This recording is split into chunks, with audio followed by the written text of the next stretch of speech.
Yo, it's your boy, Strong Arm Joker, back in the building. I'm in here today with real Mike Royalty, person that made history, a gentleman I've watched literally climb the ladder rung by rung and build an empire. Without further ado, let me introduce the Gold DJ CEO HIC. What up, man? Yes, sir. It's a pleasure to be here, man. I'm happy to be here, man. So we gonna talk about that, man. Yeah. Man, we gonna get into it, man. Yeah. I was literally 15 plus years in the business, watched this gentleman build an empire. Clearly off the muscle in the city of Houston. If you got a new spot, an old spot, you want to make your spot jump, first person in the Rolodex, you're going to book HIC. You're going to book HIC. It's understood off the muscle, off the rip, you're going to book HIC. Yeah. And you're going to get your MC, you're going to get Kane. Yeah. You know what I'm saying? You're going to young O-Dot, Yeah. dog in the paint. Yeah, he go hard too. Easy, you're going to get one of them in there. But HIC is the must-have to get to go to make sure that you get out of the red and into the black at one point. Talk about it. So tell me something, man. When did you start DJing and how did you start DJing? We're gonna start at the beginning. I'm gonna have to go way back. Way back. I go way back, man. Way back. I used to shake. I used to dot mine, but I kind of got chill on it. I just let it go on great. Say, man, I just went on silverback and said, hey, man. When they hit my eyebrows, I was done. Oh, man. It's over. My little brother got me one day. Look at your eyebrows. And it is what it is, man. But yeah, man, it go way back to 1994, man. Man, that's what I'm talking about. Next year will be 30 years. Wow. We doing a big thing about it, you know what I'm saying? I'm bring the Go DJ Awards back because the mayor's giving me a proclamation day, you know, for what I done for the city or what I contributed to the city. But it started back in 1994, and I wasn't, that was a good year, you know, and we me and Quay, we was throwing backyard parties. We used to have, like, Letterman jacket parties. Okay. You know, so we was very popular. And we needed a DJ. We didn't have no DJ. You know what I'm saying? So we were like, well, shoot, I know my dad played music, 'cause back in the day, we would have front yard parties. He wasn't the DJ, but he would be the one playing the music for, you know, the people that was at the party. Yeah. You know, it was like an old school party. He's playing all the old jams, and he'd put them records on, and people go crazy, and I fell in love with that. So I was like, hey, man, I can do what my daddy did. I'm watching him. Man. So I took some of my brother's CDs and then a receiver with a tape deck, and the CD player and the radio station. So when I was DJing, I didn't have no equipment.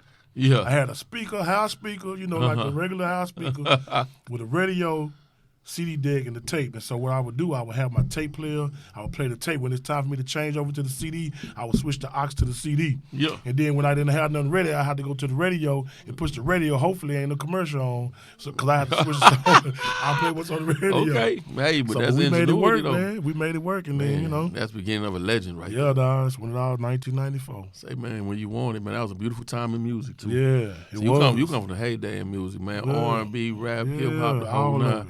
I'm at the age I'm ahead. It's hard for me to wrap my mind around some of the stuff come out now. Man. I hate on it. It just is what it is, man. Can't understand some of it. Man, we're not going to get on the mumble mouth thing this early in the podcast. So when you started DJing, throwing parties, did you ever in your wildest dreams imagine that the Go DJs would get to the stage that they are now? Like, what inspired you to put the Go DJs together? Well, so this guy named Reggie Reg, you know, he used to be over at Lump's studio, where Lump used to, you know, give the DJs, you know, the records, and we would go there to pick up our record. This is like years later, you know, because we started to Go DJs in 2005. I moved to from, you know, Dallas to TSU, and I came down here on a Greyhound bus with a report card, and that's it. What? So when I moved to come down here, we had to do freshman orientation, and I didn't have no car, I didn't have no money, I didn't have nothing, so I caught the bus. I ain't had nowhere to stay, so I stayed in the freshman dorms in the staircasing because they had to go upstairs, and they had a little locker room over there where I can go, not a locker room, but a shower, a community shower. Yeah. When it was morning time, I would get up off my backpack and go and take me a shower for a whole week until I got on my feet. They gave me housing. I got a check, and they put me in housing. So I had me somewhere to stay, which was Greystone. Okay. So then, boom, I got me a refund check, and I went and bought me some real equipment. This was 1997. 3 years later, after I started DJing, because when I was DJing, like I said, I was DJing with Poo Poo. Yeah, you know what I'm saying? Making a shake. But when I got that refund check, man, I never did look back. So years after that, 2004 hit 2005. Now this time I established my name. Yeah. So the Go DJs come about when Reggie Reg stopped working for Lump because records started to switch over to MP3s. Yeah. Serato came out, so it wasn't no more records. But me and Reggie Reg was cool. He used to carry my crates, and I pay him for it. You know what I'm saying? Yeah, like, hey, Rock, we going into the Roxy. He getting my crates, setting me up, got me right, putting my needles in. So man, I remember all them days. Yeah, man. And so he was like, man, you know, we ain't no more records. What we gonna do? I said, don't worry about it. Let's just start a coalition, you know, to where you just booking DJ, because he booking me at the same time too. He booking me, putting my crates together like my manager. Yeah. And I'm like, hey man, well let's just put a group of DJs together where, you know, we can do booking for them and manage them. And he said, okay, well that's cool. I said, well shit, I don't know what we're gonna call it. He actually gave it the name Go DJs. Really? That's wild. He gave it the name Go DJs, and then I just said, okay, well, we're going to call it Go DJ, but let me go ahead and put a twist to it, and we called it I Am a Go DJ Music Group. And that's why you'd be like, I Am a Go DJ. Because that's the original name of it. Oh, okay. I hear it all the time. I never knew that's what it was. Yeah, and that's the original LLC name, the business for, you know, the title of the company. And, you know, a year or two before that, my homeboy was telling me, hey, man, you need to start a DJ coalition. And I told him, man, I said, man, that should have never worked. And look at here now. Man. Years later, we 250, 300 DJs deep worldwide. You can go anywhere. Worldwide. Yeah. That's amazing. Yeah, man. The growth to go from catching a bus with a hope and a dream to building something that's international. Yeah, man. And I think a lot of people don't really understand what it is, the high, or to create something from nothing. Right. To take something with literally, you even said it won't work. I'll be alive out here and told you that I knew it was going to blow up like that, because I had to catch up with myself. Mm-hmm. It grew so fast that, you know, sometime I would go out of town to DJ, that the name grew so fast beyond me that I would come in town and some of the DJs would be like, hey man, you know the Go DJs? And I'd be like, wow. Yeah. You know what I'm saying? They'd be like, man, you from Houston, you know the Go DJs? And I'd be like, man, I started that. And they'd be like, you know, like, oh, that was you? Yeah, like it's tatted on my hands right here. Yeah. You know what I'm saying? They go crazy. And I think that's just amazing for it to be like that. That's an amazing feat to be able to live and already see your legacy. Yeah. To be able to see your legacy moving around you live, not have to pass and your grandkids or something and say down the line, oh man, he was great. He didn't get to see it. But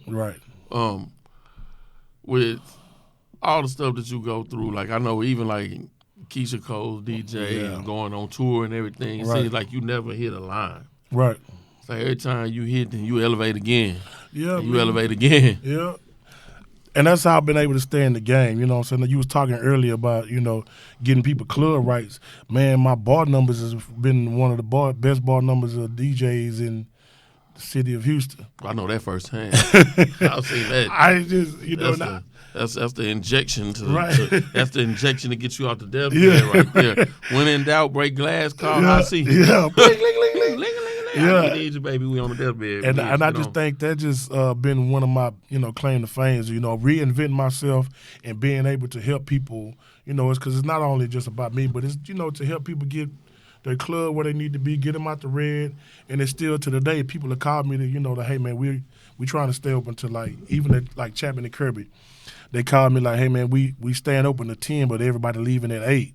So they got me over there now from 8 to 10. Here they is doing another $10,000 from 8 to 10 o'clock. You know what I'm saying? For sure. And one thing I noticed, I've never seen you discriminate about where you spend it. I know it's some DJs and they get money like, oh, well, I'm not gonna do this type of club. I'm not gonna go here. Yeah. I refuse to go there. But I know you're gonna get the money where it's. I'm gonna go get it where it is. You know what I'm saying? Wherever it is. It's residual. And what's crazy, like, you know, I reinvent myself because the people keep getting new. You know, it's a whole new 18 and up come through every year. So, you know, and I just, you know, went from DJ HIC to DJ HIC certified to Go DJ HIC to I DJ for Keisha Cole, the certified mix. So I just keep on reinventing myself. Yeah, even the radio station. You got to man. You at the radio station. Yep, the certified mix. So it's just a whole bunch of. You know, Man, you literally covered the whole spectrum DJing. Yeah, I done everything. Like you said, you started at the house parties. You to the point now you're on the radio, embedded in the clubs. You the vitality shot for the clubs. Yeah. On tour with Keisha Cole, you know, official DJ. So you've literally covered the whole spectrum. Yeah. You know, definitely not a one-trick pony. No, I done pretty much done everything I wanted to for a DJ, like the life of a DJ. You know what I'm saying? I put out an album, you know, work with superstar artists, several of them. You know, DJ for them, been in the front of 60,000. You know what I'm saying? On the road. You know what I'm saying? Yes, it's a drug, really. And I still chase it today, you know what I'm saying? Yeah. When you get up there and be able to control out that many people, make your hair stand up on your neck, you know what I'm saying? Crazy. You know? I had 60. I'm from 5'10", just speaking. It's crazy, boy. Everybody staring at you. And then they right at the tip, like, hey, do this, and they doing it. Sit down, stand up. So, you know, it's crazy, you know? So having been in the game as long as you have on the business side, on the personal side, so this is a dual question. Yeah. What impresses you at this point? And what have you seen that disappoints you at this point in the business?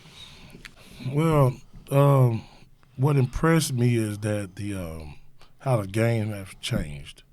And it changed for the better. What impressed me is that, like, I can, you know, during the week that, you know, I can DJ like 14 times a week. You know, I think that's very impressive. Being, you know, back in the day, you could only be, if you were a flyer, your name on the flyer at the club, you only had to be at that club. Yeah, that's so true. Today, now you can be on 5 different clubs because I do it on Sundays. I'm 5 gigs on Sunday. You know, 5 on Sunday, 3 on Saturday, 3 on Sunday. I mean Friday, and throughout the week I'm DJing too. And how hard is that for you to maintain health wise? I think it actually helped me out. Really? You know, because if I wasn't doing that, I'm active. Yeah. So, you know what I'm saying? I need to get my health, my eating in order, but the nightlife, that business is all hard on all of us. It is. Trying to eat right, stay in shape. Because you wake up not. Because I can be on a diet, boy, but when I'm hungry at 2, 3 in the morning, ain't nothing to eat. I'm hungry. I'm not trying to hear about no calories, macros, micros. You better have it already. Put it on the plate. Put it on the plate. Yeah. I'm about to smash. But what disappoints you? What disappoints me is that the way that the music is going now, you know. Back in the day, you would be able to, hey, break music. You know, now I think the era of DJ breaking music is over with. And I think that's very kind of disappointing, but, you know, you have to live with the days of the time. But now the stuff comes out so much every day on a daily basis through Instagram or TikTok or, you know, digitally that we have to keep up. Yeah. They tell us what they want instead of us telling them what they need to hear. Instead of you setting the trend, you just have to follow the trend. And the thing about it being the fact that that these songs are being popped off of Instagram and TikTok. You got 60 seconds, 30-second clips, 50-second clips, 15-second clips, and what happens is the songs don't live as long anymore. And what happens, they want to after they hear their part, it goes back dull in the club. You know what I'm saying? So you continuously have to create your, readjust your crates because, you know. After that 5 minutes of fame, if they hear their song, they part of that song because that's the only part they really know. Yeah. You better get ready to get up out that song. So you eating through songs like this on a daily basis.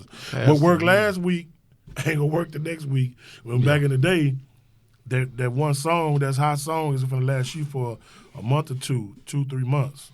Yeah, like the Jeezy turn up. Yes. You hear the Jeezy turn up in every club.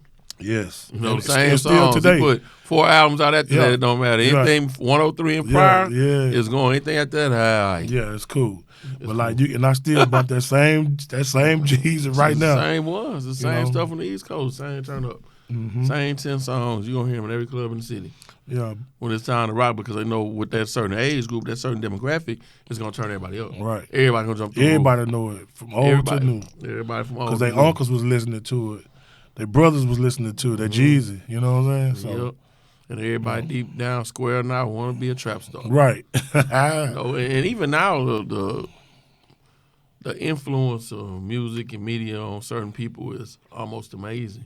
It's almost scary at a point. It is. You know, coming from, my background and working in the industry that I work in, the fact that there's so many people that talk down on female entertainers for so long, but you can go to regular clubs and see them all act like female entertainers. Dress like female entertainers. That's crazy. Side note, ladies, please stop wearing them goddamn wrestling suits everywhere. Please stop wearing that shit everywhere.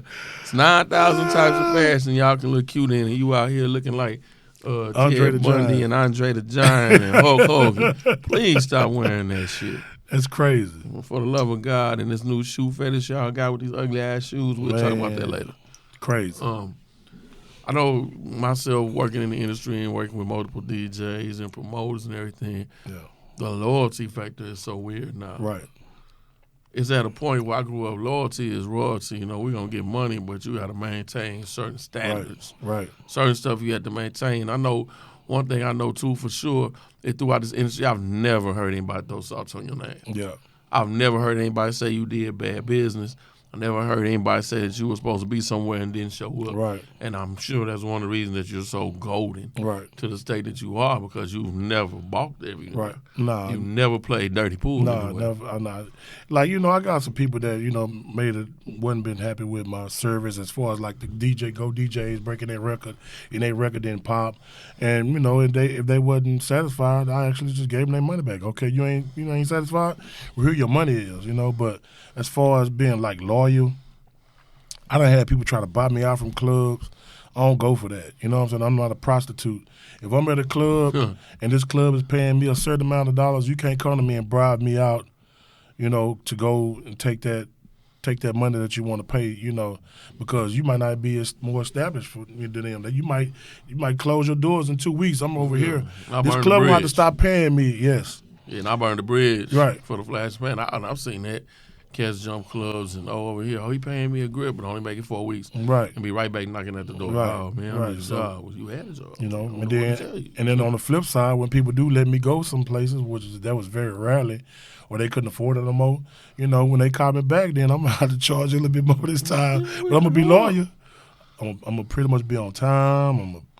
If I miss, it's gonna be I'm doing DJ in the wedding. Somebody gonna fill in for me. Yeah. But like I ain't never just been, just dry, greasy with it, like hang people out to dry. No, and I try to keep it very loyal. It's hard in this industry, the music industry, the entertainment industry, the club industry, to keep people professional. Right. This is a business at the end of the day. It's not personal. This is about the bread. I don't derive any kind of joy or happiness out of breaking your back. Right. At the end of the day, I really want everybody to be happy, unfortunately. Right. In any game, you're going to have winners and losers. You're right. This is how it has to play out. It's nothing personal. And what's crazy is that that's how I know by my numbers, because I be concerned. If I'm charging you just, this amount to come in here and DJ at your club, I ask, hey man, so how was the night for y'all? We do it good? You know what I'm saying? What's going on? You know what I'm saying? Sometimes it be, okay, we did good, or we didn't do so good. But that's how I found out my bar numbers is the way they are. You know what I'm saying? Because I be concerned about the whole night. I'm just not here to just take your money. I want to make this last for a long time. So what we need to do to fix it, or is we going the right direction? You know what I'm saying? Yeah. So I think it's something that's lost a lot of times these days is attention to detail. Like you said, you ask about the numbers. I'm the DJ. Right. I'm here to DJ, but I'm here to drive numbers. So what do the numbers consist of? Right. Numbers consist of the door. Numbers consist of the bar, right. Kitchen if you have food, hookah. What's the sales look like? Right. Where am I? Exactly. Am I hitting the right note to make people dig in their pockets? Am I turning them up or am I turning them down? Right. And at the end of the day, we know the DJ will make or break the club. Yes, sir. Quick, fast, and in a hurry, boy. He hit the wrong note at the wrong time. He'd take the club from 9,000 to 2. Quick. And everybody walk out. Quick, fast, and in a hurry. Yeah. You can do. You can break it or break it. Right. And a lot of people misunderstand the fact of there's certain key elements in your club. Right. How is it in your club? Is the food good? How are the drinks? Mm-hmm. How is your staff? How's the music? Music being a big one. Music to me is international, yes. universal. I listen to all kinds of music from all over. Music is everything. And a lot of people I don't think have a great understanding of the scope of music and how deep it is. Right. That's the whole vibe of it. You know what I'm saying? The music is what, it gives you a vibe. It's controlling too. You know what I'm saying? It can be the right vibe or the wrong vibe. Right. You can run a club in the ground with the wrong music. Right. I've seen plenty of fights break out in clubs because the DJ wasn't paying attention. Right. Plenty of clubs get shut down. Now seeing what's going on, play the wrong thing, club go up in flames. Yeah, I go through that at D-Bar right now. D-Bar is hood. And I love being in there. For some reason, I guess that's, I done been to the prestigious, the top of the line, exquisitely. I done been there. But then, I'm going to come right. I've been DJing in D-Bar for the longest. I like to tell people I got dual citizenship. Yeah. I'm the only person from Oak Cliff and 3rd Ward. So I got dual citizenship. That way. So, I have to watch what I do in D-Bar. Like I can go full-fledged and go hard, but sometimes I hold back because looking around. It can go down in the hood. Yeah. And all the hoods be up in there too. So Yeah, I know. That's a crash spot, especially Sundays. Everybody down there going down the whole night. Let me ask you this: have you ever been starstruck? Yeah. You have? I have. Ooh. And Lil Kiki, bro. Really? Yes. So, like I said, I was at TSU, and I came down here in '97, right? Greystone, right there by, French's Chicken, right? Yeah, I know exactly where you're at. And so I seen, I walked over to French's to get me something to eat. I'm in line, and Lil Kiki pulled up. And I'm a young buck, you know what I'm saying? I'm like, damn, man. I said, man, this Lil Kiki, man. I'm making a big old scene. Me and my partner, I'm like, man, that's Lil Kiki, dog. Who do we pull up, Candy Red, hop out, you know what I'm saying? I'm like, man, dog, Kiki. And he looked like, what's up? He playing with me, you know what I'm saying? Yeah. And we got cool, not that day, but like over the time, I'm still a big fan. But now, I look back at it, I DJ'd his wedding. He called me to do his shows now. I see what you think about this record or what you think about that. So it's just crazy how, I become a fan. I'm still a fan, but I was a starstruck of him. Yeah. And now he called me to be like, hey, what's up with this? What you think about this? Or come DJ my wedding or come DJ the show I want you to DJ at. You know what I'm saying? You went from a fan to a peer. Yeah, man. And that's a beautiful thing, though. Yeah, it's a blessing. And, and then I like DJing for Keisha Cole. I think it's, I think that's big. You know what I'm saying? It is. That's grown and sexy right there. That's big, a whole, That's levels to everything. Yeah. So it's different. I wouldn't say it's different level, but I say it's a different layer. Yeah, it is a different layer. It's a different layer. Yeah, it's a different layer. They'll treat you differently coming in there with Keisha Cole. I got my own room set up. I got my own back room and everything. You know what I'm saying? It's cats out here over the years that I've seen come up. And I'm not the parent. I'm not going to sit up and say I'm proud of them. But I have nothing but respect for them. Yeah. Because my boy J-Bone. Oh, yeah. That's my guy. Yes, sir. I see my guy worldwide now. Man, he done humble and humble as ever. Never changed. Yeah. Big Tho. Yep. I remember when Tho had the smoke shop. Yes, sir. When I originally released Hostile the very first time, we shot a video at the smoke shop. Come on, man. Tho, J-Bone, J-Boss. I tell you, boy, I got go DJs to the heart Come on, dog. You know I was part of that smoke shop. Yeah, I didn't know that. Low key. Yeah. and hell, that's why I met Molo. Yeah. And to see her rise, that's fucking atomic. Mm-hmm. Like she pulled the move like a spaceship and took off on her ass. She took it. And never looked back. Her work situation. ethic is just fucking crazy. Atomic. Just to see it like from there to there, to watch that growth is amazing. Right. So to sit in the city, some of the newer crews, man, the bigger crews is running stuff. Because after COVID, like the black promoters brought the whole goddamn city. Yes. They bought the whole city. They bought strips, restaurants. Yep. Right. Got clothing lines out like the whole city thumping right now. And it's a beautiful thing to see. But you know what's crazy? And I'm going to speak back on J-Bone and all them too. But after COVID, Houston is still stuck in the house to me. You think so? Yeah. You know what I'm saying? Like, not according to how it used to be, it ain't like that no more. That's true. This ain't the same Houston. No, it's commercial now. Yeah, it's very commercial. It's very commercial. It's very much not laid back and friendly like it was at one point. It was very, very commercial. The word is player. It was player back in the day. Yeah, it was player. It ain't player like that no more. Because everything is so many out of towners here. Man, that's what I'm saying. And they've influenced the culture to the point. We're losing the culture. So where you can't go eat because you got to stand in line for 60 minutes. Yeah. And I'm a big boy. I'm 300 plus. I love to eat, but I'd be damn. I stand in line for an hour anywhere for some food. Yeah. Because see, like not happening. Never negative, no way. Right. When I feel you, because I'm a big boy too. My feet hurt. I'm trying to tell you. When I'm out in the club, dog, it just Houston is not there. The vibe is different. You know, if my go-to line is, hey, if you from out of town, make some noise. That's my go-to line. Yeah. And everybody's from out of town. 95% of the people screaming. You know, I remember going to clubs. I go all the way back to like Boomerang, Infinity over there on Griggs. Come on, way back. You know, you had to have that thing when you walked outside to get out the parking lot because you wasn't guaranteed to get out the parking lot at night. Yeah. You know, so clubs, man, used to main events, stuff like that. They used to hear like you don't hear Scarface songs, you don't even hear Houston songs. Well, same thing I talked about the other day. Like, listen, me and Mr. Rogers, we were DJing at Bar 2200, right? Mm-hmm. And that's why I say we losing the culture because it ain't nobody here to gravitate to it. The people out of town, they want to hear the mainstream music. Facts. So, you know. He was playing, you know, some. I think it was maybe some Miami-based stuff, and people was going crazy in the club. They were up dancing, boom, boom, boom, boom. And I think it was a Big Mo song he put on. I think it was in the club, and then the vibe just switched. Yeah, you know what I'm saying? We looked at each other like, whoa, like damn. And you know, Mr. Rogers is he that nigga. Can I? Can I? You can say what you want to say. It's my podcast. He that nigga. He that nigga. Wide open. So, you know what I'm saying, when that happened, we was like, damn, we just kind of made our ears perk up. And then from that point on, you know, we've been kind of paying attention to it like, man, it's different. It's way different.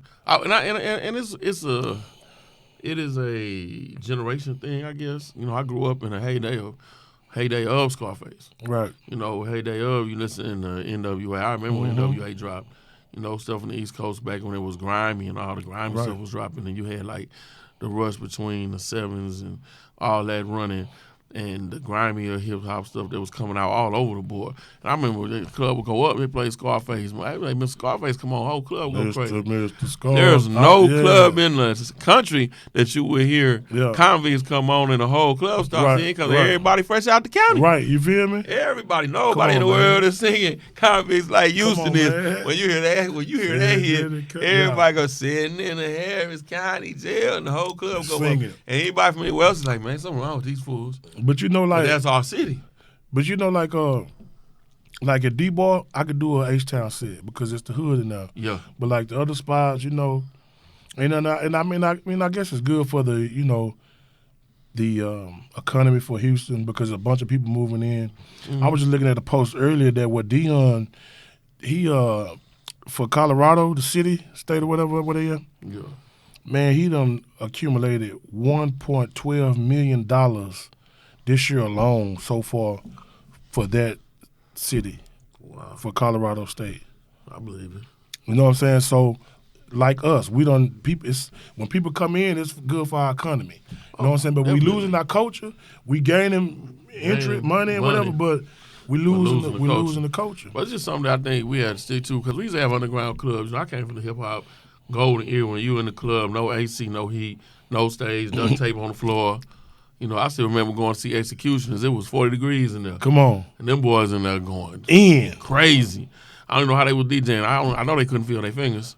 It was so cold in there. And there was people hanging off the rafters. Come on, man. You know, going to Scarface shows, going to, you know, different shows and stuff around the city and just being out, listening to the music and knowing the culture was just deep and that a lot of the underground stuff started here. Right. That they broke the wave. Right. Out here, rapping like, you know, broke the wave for you to be from the hood and make money and be cool with it, and not had to get out there and be commercial because that was an era change. They went from the hip hop era of, you know, all the skills and metaphors and all that into the grimy side. Mm-hmm. And I was in the streets. Right. It appealed to me. I was in the streets. I was out there getting it. So, you know, hey, this is what I'm on right now. Right. You know, all that stuff is cool, but this is really what I'm on right now. Rocking. The crazy thing is to watch the mentalities and how things have changed. Just how people view life now is so different. Right. You know, when I came up, snitches got body bags and ditches. Now you got snitches. They snitching on national TV and they sit on, he didn't tell. They glorifying it. He was on CNN telling, what are you talking about? Right. He was right there in the courtroom. Right. Nah, that wasn't what it was. Huh? It's a different era, man. Everything switched. Everything switched. And that kind of makes me fall back. Yeah. It makes me kind of fall back because I had to look at the character of certain situations and wonder what's really going on. How you sitting? How you really built? Right. Because when everything is in your favor and everything is going good and your pocket's fat and you got the little girl with the BBL and the veneers and all that on your hip, everything is good. But as soon as something play bad, are you going to turn on me? Right. You're going to talk about, talk about me, turn on me. There's a lot of people I know right now that they look at your project to see you moving and be, hey, yeah, I like that, and turn around and be like, ah. Right. The comments that people make, your little this, your little that. Right. I seen your little podcast. Oh, thank you. Yeah. I don't know what made it little. I'm 300 pounds. Right, okay. You know what I'm saying? I'm doing what you want to do. Okay, it can be little. That's how you feel like you want to address it. Yeah, but it makes you feel good. But I understand the tone and how you moving. And a lot of these people don't realize it. I'm real calm in my old age. I've been there and did that. Right. But there ain't no mistakes, and you can still get choked out by the same hands that feed you. Right. You know, don't think something soft about it. It's just I'm real mellow. I just don't get wound up about. I'm wiser now. You know. Yeah, I'm wiser now. I'm laid back, man. I did everything except die. Right. You know, so I'm gonna use that. Y'all, I did everything except die. Everything except die. I had kids. I never did. Never been married. Never had kids. Single, solo.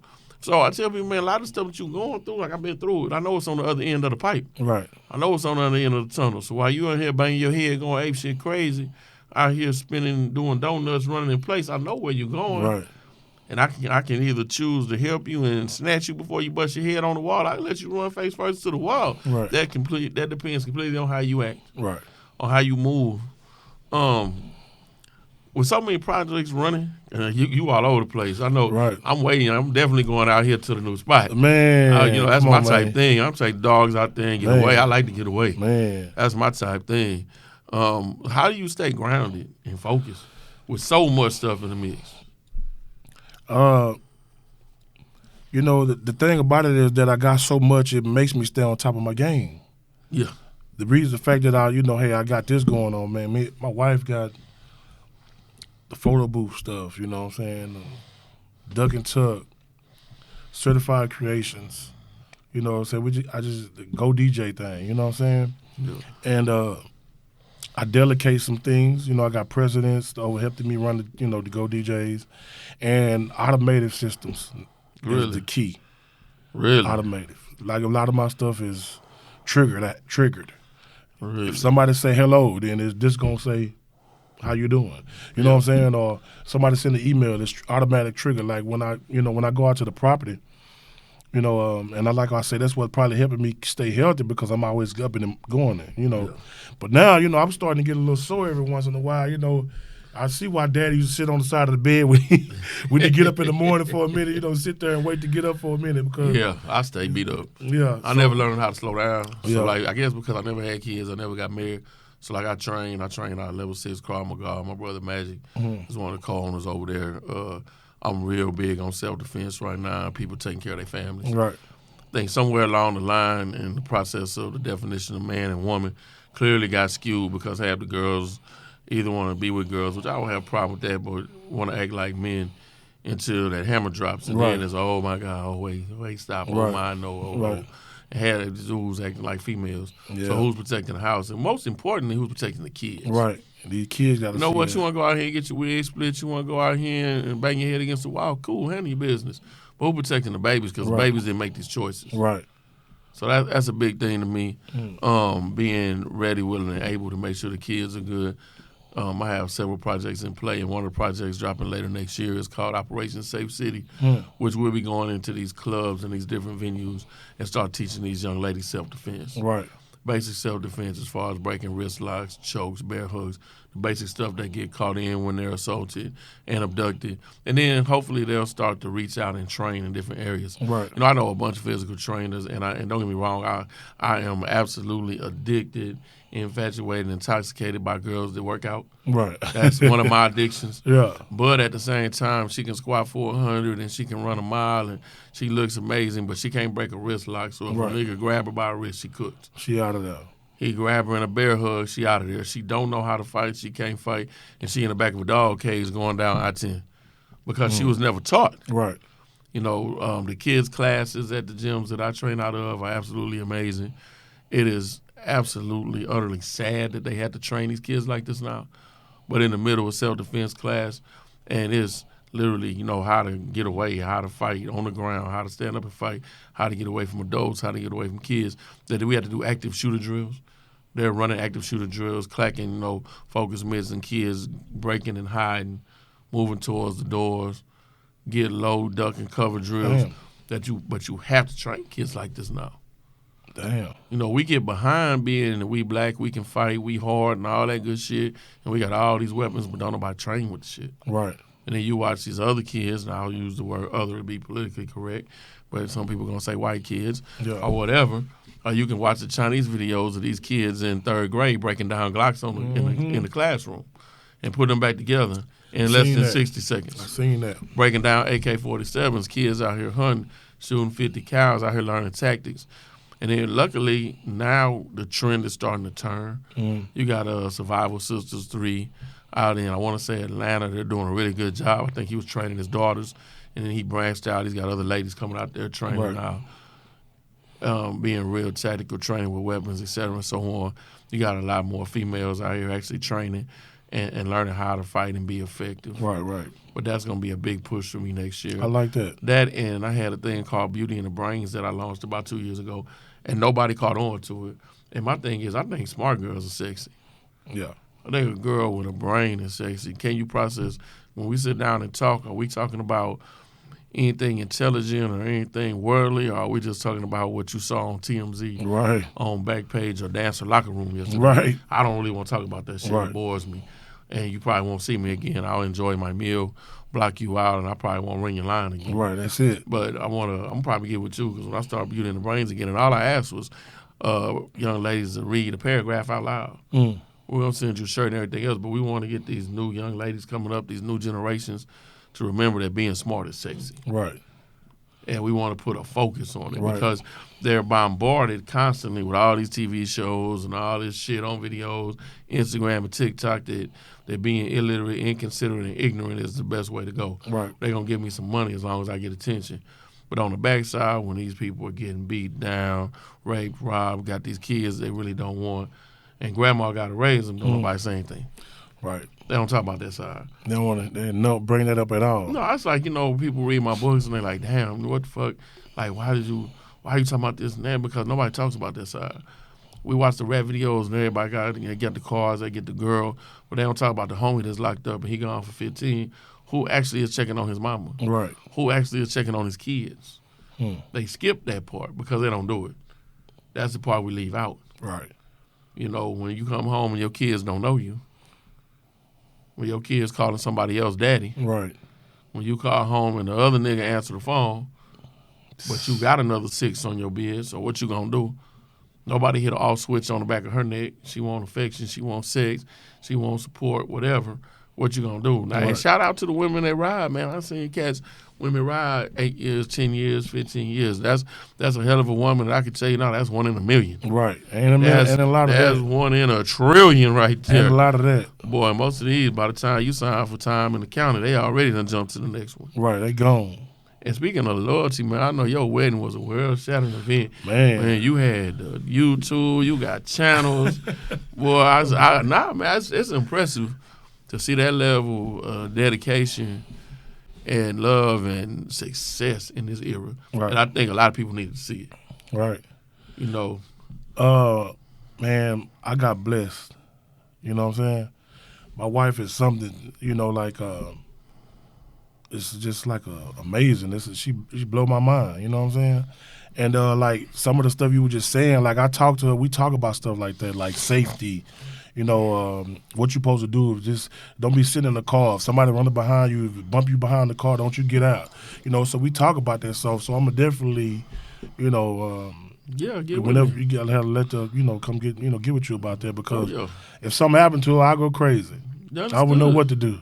That's understood, but you have to protect your assets. Right. And I don't think a lot of people go through life thinking it's going to be okay. It's never going to be me. It's always going to be them. Yeah. They don't prepare themselves to deal with the worst. And, we grew up under prepare for the worst but expect the best. Right. Yeah. Females got firearms they can't shoot. Right. Bought them. I sent them to Sanders Tactical. I sent them to Sanders. Hey man, help her out, get her straight. Got guns, never been cleaned. Yeah. And stuff like that. The little stuff like that. She been through a situation where she had to use the gun before. She actually capped on somebody before. You know what I'm saying? And she got shot before. A lot of people don't know that. She got shot in the face. You know what I'm saying? At a home robbery. You know what I'm saying? Shit. And so she came in, and the dude she was with, dude was trying to rob him. And she went and she started capping. Yeah. And she bust him. Yeah. And dude was shooting back, and she caught one. You know what I'm saying? But I got blessed with her, man. You know, and like I don't do the cars. I don't do like the big jewelry stuff. I got this. Somebody actually gave me this. You know what I'm saying? I don't do that. I'd rather invest in something or buy something that's gonna make me more money. Mm-hmm. You know what I'm saying? Like the property. You know what I'm saying? Yeah, but my wedding, that's my Bentley. You know what I'm saying? That's my Rolls Royce. Cause that's about how much it costs. You know what I'm saying? And I can go back and look at that. Like the other day, we went back and looked at it.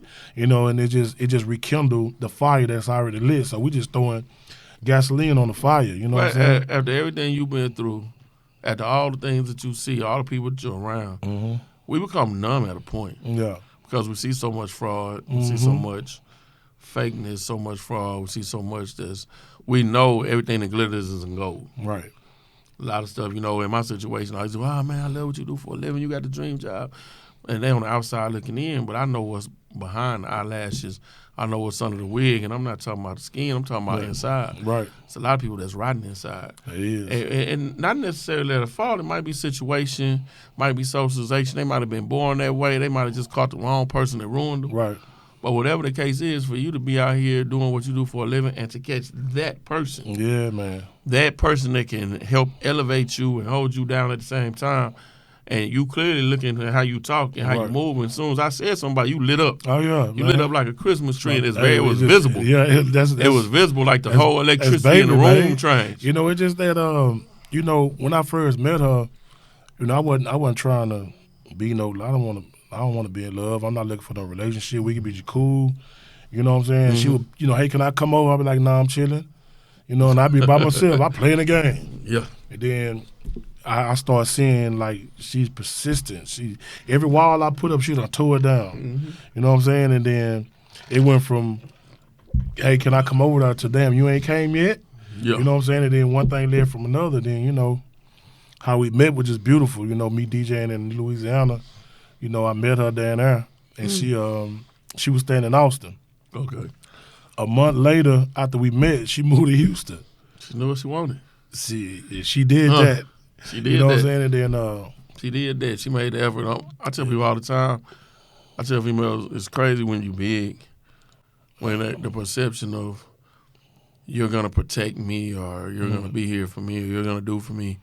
And I always tell people if I ever find somebody that'll fight for me like I'll fight for them, we'll be golden. Yeah.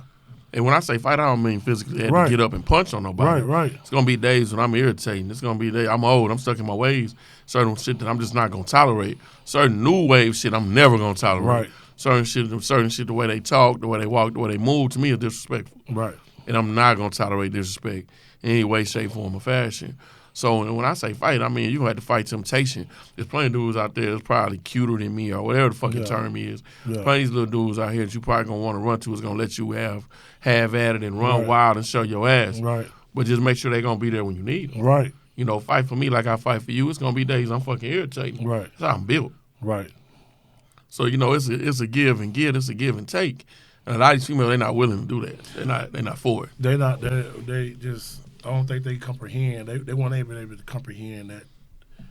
I'm not saying all of them, but I don't think they were able to comprehend where you coming from like that. As far as fighting for you like that, they wasn't taught to be like that. No, you know what I'm saying? Mm-mm.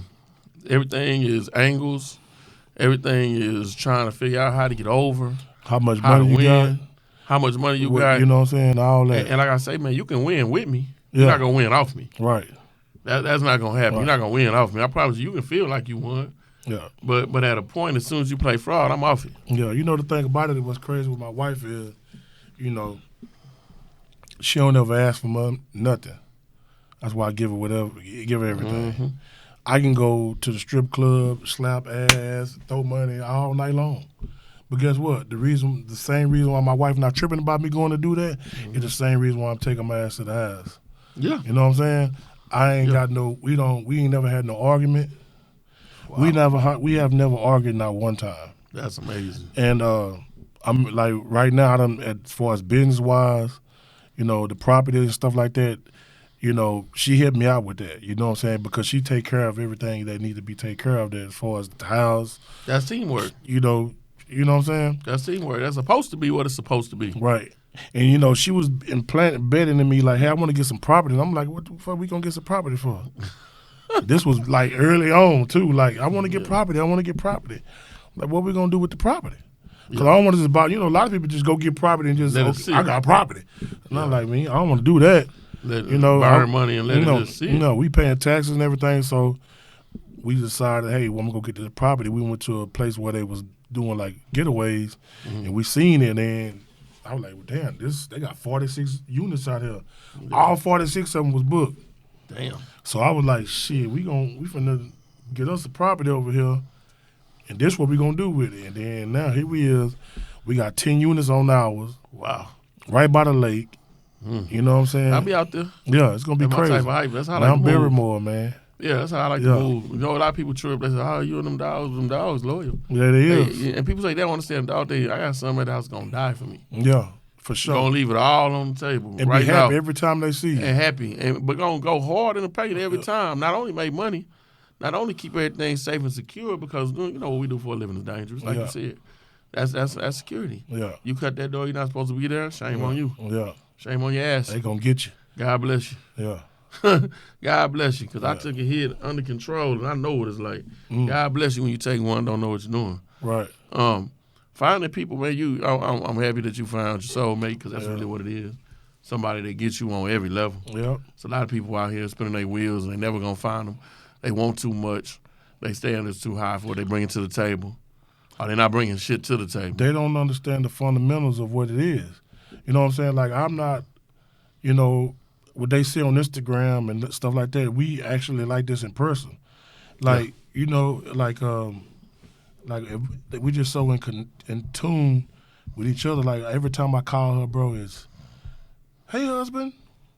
And the next thing she probably would ask is, how did it go at the interview?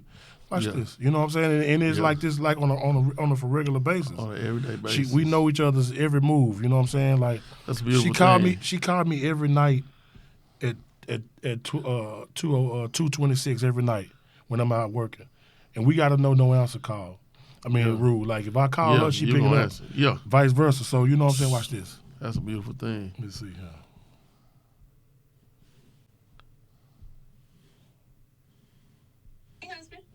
Hey, baby. I'm good. Hey. What'd you say? How's your interview? You on the air right now? Oh. See? So you said what she was going to say to the T. That's just what it is. It's a beautiful thing. That's what make you wake up in the morning happy and go home directly every day. So, baby, he said I lit up when he mentioned you. I said I lit up. Well, he lit up like a Christmas tree in here in the studio. You can feel it. The electricity changing here. That's what I'm talking about. Yeah. Man, that's what we in here talking about, man. So, finding the right one. Yeah. So I was just Yes, ma'am. I was just calling you, just prove the point. That's all. Okay. Already. All right. Okay. Nice to almost meet you. Yeah. Bye. And that's just how it is. That's every time. With everything, I think every man at a point in their life looks for that relevance, that foundation. Right. It's crazy because with me, like, I'm 51 now. Yeah. Now, I was in the streets young, and I made up my mind I was going to do it all young. Right. I was going to leave it all in the paint. Right. I wasn't going to wait. It was too many people I knew that was old talking about, hopefully one day, someday I'll do this. And one day I seen that shit in my family, and I was like, fuck that. I got all mine out the way, too. Yeah. And the thing about it was crazy, like, see, they say God bless you when you find a wife. You know what I'm saying? He bestow a blessing upon you. But, more in the contents of it, it's how you treat your wife, according to how he blessed you. Oh yeah, you know what I'm saying. For sure. And with me, and I'm not hanging my head on this, and I'm strong on, like you say, strong on. Strong on, baby. I haven't cheated with not one time. Shouldn't. You know what? That's something that like is weird doing what I do for a living, because I've come to the conclusion like I'm probably gonna end up with like multiple females. Cause I try to settle down, but I gotta have somebody that's active. Right. So I find one that's real sweet, but she ain't active for shit. And then the ones that's active, they can't settle. They don't know when to hit the brakes. Right. And then the ones that I find that's got 2 out of the 3, then they got family problems out the ass. Right. So I'm not trying to inherit the bad kid, bad baby daddy shit. Mama tripping, trying to get all your food and all your money and trying to get you to dig in my pockets and all that. Like, the shit just complicated. It's to a point out, but I'm real calm right now. I figure like what's going to be for me is going to be for me. Right. I have a lot of projects running the next 2 years. I'm going to put my head down, bang it out, and look up when the smoke clearing. If somebody here, they are. They not. My life is not going to be bad for shit show. Yeah. It's going to be what it is. If it's not for me, I don't want it. Right, I feel you. If you're not for me, I don't fucking want you. Keep it moving. I'm gone. Keep that shit moving. I am definitely not for that fake it to make it shit. Cause your ass is gonna fail because it's too rough over here. Everything I do is rough. Right. No, that's just how shit move in me. That's my aura. My whole orbit is like this. So if you come in here with that candy ass slick shit, trying to get over, fake it till you make it, you're gonna fucking fail miserably. And you're going to get ground out in the process. You're going to be upset and mad. And you're going to see me with somebody else on the back of the bike, and you're going to be fucking mad, and I don't give a fuck. Upset. Oh, well. Mad. Yeah. Oh, well. Yeah. Man, like I said, I need everything but die. Bitch, I ain't got no regrets to this shit. Right. I done lived full speed my whole life. I want you to do you and make the most of it and hope you can ride your heat like I rode mine. Right. I know what I did, and I know where I come from, and I know, hey, it may be penance for all the dirt I did when I was young. Shit. Come on now. Who knows and controls what the future holds. It's going to be what it is till they drop me in the box. And I hope I slide in that motherfucker with a tire smoking. I promise you, that's the whole goal. Yeah. I'm going to go all out till I fall out, and I'm far from falling out according to the doctor, so we're going to make it shake. Yeah. We're going to make it do what it do. Every day, we're going to go hard in the yard. Yeah. And I tell people, man, like I sit back and I watch you move, and I'm like, man, that's a success story right there. Man, that's the dream that people have. They give up on it, don't make it because they quit a day early. They quit a mile short. They don't get it. I preach it to a man that like D-Boy, I kind of preach to them on Sundays. You know what I'm saying? But I be like, hey man, what y'all did this week? How much money you made this week? You know what I'm saying? If your mama, if you can't take care, if your mama call you and ask for $500, you need to step your game up. So I just be raw with them. You know what I'm saying? And I'm preaching. I'm preaching to them, but I'm just reaching it to them. That's the ghetto gospel though. Yeah, you know what I'm saying? You speak to them on their level. Yeah. A lot of people can't speak to people on their levels. Yeah. And that's why they get the feeling like you preaching at them, you fucking with them, you talking down to them. Because you can't talk at their level. Like you said, you can go to the different ranges. You can go to different levels. Yeah. You can go to D-Bar. You can go to Atlanta to the hottest restaurants. You can go to New York. Right. Second book dropping this year. I got a couple ghostwriting projects, and I enjoy my shit. I'm ready to get back on speaking circuit. I got the new pup, so I'm ready to get him out and move around and shake shit up. And just enjoy life, man. It was for me. It's going to be for me. Right. But tell everybody where to find you. About to wind it down. Tell everybody where to find me. Not that you hard to find. Right. Not that you hard to find. I'm in your favorite club every 7 days a week. Well, 6 days a week. I'm off on Mondays. Oh, you know what I'm saying? Man. I'm off on Mondays. It's me and Bay Day today. Yeah, I'm glad I tell baby. I appreciate her loaning it to me. She ain't gonna trip. A little while. She ain't doing no tripping. I see. But 7 days a week in the club, man. Listen, follow me on my Instagram. It's GoDJHiCEO. You can call my White 800 number is 866-524-3040. That's the Go DJ Global for booking or whatever you want to do. You know what I'm saying? And then, holler at me. I would give you my regular number, but then you might be calling too. Man, don't get me started on that shit. Yeah, man. And y'all remember the hood rules. Do not give out nobody's phone number until you ask. Right. Stop passing my number out telling these people they're going to get jobs and live out their hood dreams. Right. And call my number. Yeah. No, and hell no. Right. Knock that shit off. And, man, that's it, man. We're going to close out. So, you just heard the man came down here with a bus. On the bus, man. Nowhere to stay. Greyhound, slept in the stairwell. It tells you where he is now. So, where there's a will, there's a way. We say God's plan, but God if you don't move your feet, God can't make the beat. Man, hold on. It is what it is. Yeah, you got to be strong enough. You got to be strong enough. Back got to be strong. carry the load he gonna put on you, because he definitely gonna test you before he bless you. Right. You know, and for the cats that got it without the struggle, man, God bless you, man. But I know everything. I fought for everything, every dime, every dollar, every bite. And I respect people that get it out the mud. I appreciate my guy coming in for the interview. I had to, man. You know that? You know I had to. For the interview. You know what I'm saying? Man, I'm going to be able to go DJ Awards next year. Hey, it's going to be off the chain. I'm bringing it back. There. I'm going to be there dressed. I'm going to be dressed. I'm going to be casket clean. I'm going to be casket clean. Yes, sir. And for everybody out there, man, stay safe. Stay blessed. Get your bread. Enjoy life. Nobody is promised tomorrow. Man, bless your loved ones. Tell them you love them. And try to stay righteous, man. Stay out that grimy, that old weird-ass shit. Because it is consequences and repercussions to fuckery. They call it a scamming. Yeah. Stop all that. Yeah. That jug and shit gonna get y'all fucked off, too. You can catch the right one. I'm the right one. So you understand.